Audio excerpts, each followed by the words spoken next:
Sir দেখা যাচ্ছে, শোনা যাচ্ছে? হ্যাঁ, শুরু করো। স্যার আমি এটা কি একটা আদর্শ ক্লাসরুম ভাবতে পারি? ওকে ওকে। ক্লাস, আচ্ছা সবাই বসো। তোমরা সবাই ভালো তো? হ্যাঁ, আশা করি তোমরা সবাই ভালো আছো, আমিও ভালো আছি। আজকে একটা নতুন দিন, নতুন ক্লাস আমরা নতুন ভাবে শুরু করতে চলেছি। তাই আগের দিনে তোমাদেরকে আমি কোনটা পড়েছিলাম তোমার মনে আছে তো? ও হ্যাঁ, তুমি বলতে পারবে তো সৌভিক? ও সৌভিক বলেছো, হ্যাঁ ভালো কথা। তুমি তো জানোই কালকে আমি পড়িয়ে গেছিলাম মাইটোসিস বিভাজনের যে বিভিন্ন ভাষাগুলো, সেগুলো আমরা পড়েছিলাম। আজকে আমাদের যে পাঠ্য বিষয়ে আমরা যেটা পড়ছিলাম, আমাদের দ্বিতীয় যে অধ্যায় প্রভাব, জীবনের প্রভাবনতা, সেই জীবনের প্রভাবনতা যেটা আমরা দেখবো যে প্রত্যেকটা জীব একটা নির্দিষ্ট কোষ থেকে সৃষ্টি হয় এবং সেই কোষটা ক্রমশ তারা বিভাজিত হয়ে এটা কি হয়, আমাদের এই সমগ্র দেহটা গঠন করে।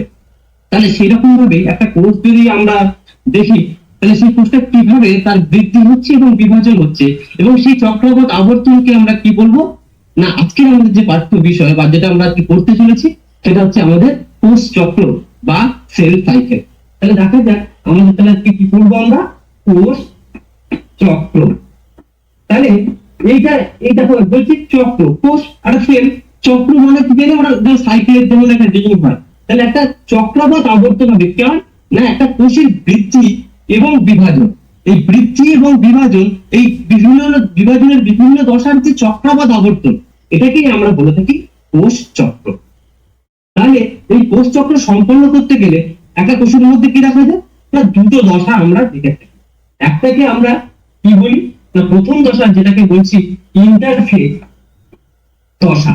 তাহলে কি বললাম, প্রথমটাকে আমরা আমরা বলছি ইন্টারফেজ দশা বা বলতে পারি সংক্ষেপে আই দশা, এবং দ্বিতীয়টাকে আমরা বলি মাইটোটিক ফেজ বা কি বলবো আমরা এম ফেজ, মাইটোটিক ফেজ বা এম ফেজ।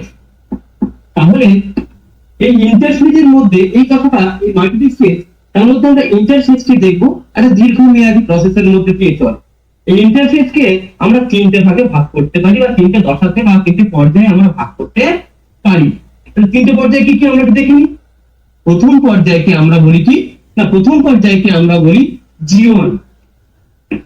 দ্বিতীয়টাকে বলবো কি জীবন বা জ্ঞাপন দশা। দ্বিতীয়টাকে বলি আমরা পরিবেশ দশা বা সংশ্লেষণ দশা। তৃতীয়টাকে আমরা কি বলে থাকি না, জি2 দশা বা গ্রোথ টু বা গ্যাপ টু দশা। এবং মাইটোটিক ফেজ থেকে আমরা দেখবো যেটাকে আমরা বিভাজন দশা বলে থাকি। সেখানে আমরা আগের দিন আলোচনা করেছি যদিও, তাও আমি তোমাদেরকে একবার মনে করানোর জন্য বলে দিচ্ছি। এই মাইটোটিক ফেজের মধ্যে আমরা দেখেছিলাম যে একটা হয় নিউক্লিয়াসের বিভাজন, যেটাকে আমরা বলেছিলাম ক্যারিওকাইনেসিস, ক্যারিওকাইনেসিস, যেটাকে আমরা কার বিভাজন বলেছিলাম না, নিউক্লিয়াসের বিভাজন। নিউক্লিয়াসকে আমরা আলাদা বলি ক্যারিয়ন, এবং সেই জন্য সেখান থেকে এই টার্মটা এসেছে ক্যারিওকাইনেসিস।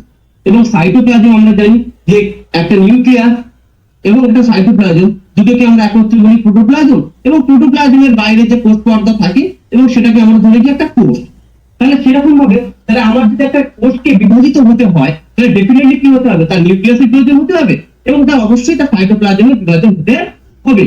সাইটোপ্লাজমের বিভাজনকে আমরা কি বলে থাকি না, সাইটোকাইনেসিস বলে থাকি। তাহলে এই যে দশাগুলো আমরা দেখতে পেলাম যে একটা কোষ চক্রের একটা প্রস্তুতি দশা ইন্টারফেজ দেখবো, তারপর তার বিভাজন দশা মাইটোটিক ফেজ দেখবো। এবং ক্যারিওকাইনেসিসের মধ্যে আমরা জানি যে ক্যারিওকাইনেসিসের মধ্যে আমরা আবার চারটে দশা আগের দিনই আলোচনা করেছিলাম। সেটা কি কি পড়েছিলাম না, প্রোফেজ ছিল, মেটাফেজ ছিল, আমার অ্যানাফেজ ছিল আর টেলোফেজ ছিল। সাইটোকাইনেসিসের ক্ষেত্রে আমরা দেখবো, সেখানে আমাদের প্রাণীদের ক্ষেত্রে আমরা দেখি কিভাবে না ক্লিভেজ গঠনের মাধ্যমে, এবং উদ্ভিদের ক্ষেত্রে আমরা জানি সেল প্লেট গঠনের মাধ্যমে আমাদের এই মাইটোসিস বিভাজনটা সম্পন্ন হয়ে থাকে। তাহলে চলো আমার ডিয়ার স্টুডেন্ট, আমরা তাহলে দেখে নিই যে কিভাবে আমরা একটা ছবি আঁকবো। প্রত্যেকে সেটাকে আমার সঙ্গে আঁকার চেষ্টা করবে এবং পরের দিন কিন্তু এটা আমার হোমওয়ার্ক হিসাবেই থাকবে। আমি পরের দিন কিন্তু তোমাদেরকে দেখবো কিভাবে তোমরা প্রত্যেকে সেল সাইকেলটা এঁকেছো। দেখো তাহলে আমরা প্রত্যেকে ফলো করি কিভাবে। একটা প্রথমে একটা চক্র আঁকি, সাইকেল আঁকি, সাইকেলের যে রিং হয় সেটা সাইকেলের একটা রিং আছে। দেখো এই যদি আমার একটা সাইকেলের রিং হয়, তাহলে রিং এর মধ্যে সাইকেলের কি থাকে, একটা স্ট্রোক থাকে না। তাহলে আমাদের কি প্রথম বলতে স্ট্রোক আঁকবো, এখানে একটা সেন্টার ধরি, সেন্টার থেকে আমরা প্রথমে এরকম একটা স্কোর দেখে দিলাম, এখান থেকে এই দশাটাকে আমরা বলবো এই যে একটা সেল, ধর এটা একটা কোষ, তাহলে এই কোষের প্রথম দশাটাকে আমরা কি বলেছিলাম, ইন্টারফেসের প্রস্তুতি দশা। প্রথম প্রস্তুতি দশার ক্ষেত্রে প্রথম যেটা আমরা করলাম একটু জেনে নিতাম জীবন দশা বা জ্ঞাপন দশা। মানে জীবন বা জ্ঞাপন দশার ক্ষেত্রে আমরা কি দেখবো, প্রথমে কি হয় এখানে আগে জেনে নিই। এই জীবন বা জ্ঞাপনের ক্ষেত্রে আমরা কি দেখবো, প্রস্তুতি যেহেতু কোষটা বিভাজন হতে গেলে তাকে কি হতে হবে, নিশ্চয়ই আকার আয়তনের বৃদ্ধি হতে হবে। কার বৃদ্ধি হতে হবে? সাইটোপ্লাজমের বৃদ্ধি হতে হবে, আমার নিউক্লিয়াসের বৃদ্ধি হতে হবে। তাহলে সাইটোপ্লাজমের মধ্যে কারা থাকে, বিভিন্ন রকমের কোষীয় অঙ্গাণুগুলো থাকে। তাহলে এই যে কোষীয় অঙ্গাণুগুলো, তার মধ্যে আমাদের গুরুত্বপূর্ণ অঙ্গাণু কোনটা, আমার মাইটোকন্ড্রিয়া। কারণ কি হবে, এই কোষটাকে যদি বিভাজন হতে হয় তাকে তো চালনা শক্তির প্রয়োজন হবে, কারণ সেই শক্তিটা কোথায় তৈরি হয়, আমরা তো আগেই বলেছিলাম যে এটিপি কে আমরা এনার্জি কারেন্সি বলতে, আর এটিপিটা কোথায় সংশ্লিষ্ট হয়, মাইটোকন্ড্রিয়ার ভিতরে সংশ্লিষ্ট হয়। তাহলে প্রথমত আমার কি তৈরি হতে হবে, এখানে ডেফিনেটলি আমার এটিপিটা সংশ্লিষ্ট হতে হবে। আর কি তৈরি হতে হবে না, আমার বিভিন্ন যে নন স্টোর প্রোটিন গুলো রয়েছে সেই প্রোটিন গুলোর সংশ্লেষণ এখানে হতে হবে।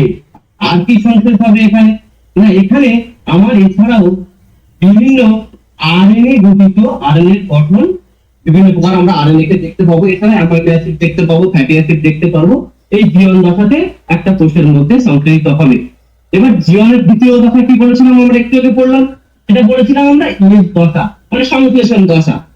ভেরি ভেরি ইম্পর্টেন্ট দশা এটা। কিন্তু এই এস দশাতে কি হয়, এই এস দশাতে আমরা যে আমাদের বংশগতির ধারক বাহক যে জিন বা ডিএনএ কে আমরা জানি, সেই ডিএনএ সংশ্লেষিত হয়। এবং আমি একটু ভুলে গেলাম তোমাদেরকে বলতে, এই জীবনে কিন্তু এই ডিএনএ সংশ্লেষণের জন্য যে আমার ডিএনএ পলিমারেজ যে এনজাইমটা গুরুত্বপূর্ণ ভূমিকা পালন করে, সেটা এই জীবনে সংশ্লেষিত হয়।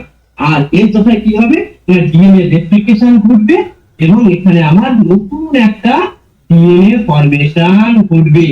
আমরা তো জানি যে ক্রোমোজোমের ক্ষেত্রে যে এখানে আমাদের ডিএনএটা ঠিক এরকম ভাবে ছিল, আমার ক্রোমোজোমটা, এই ক্রোমোজোমটা কি হলো না, আমার দুটো বাহু রেপ্লিকেশন করে দুটো ক্রোমোজোম গঠন করবে। ওকে, সব্যসাচী, তারপরে কি হবে?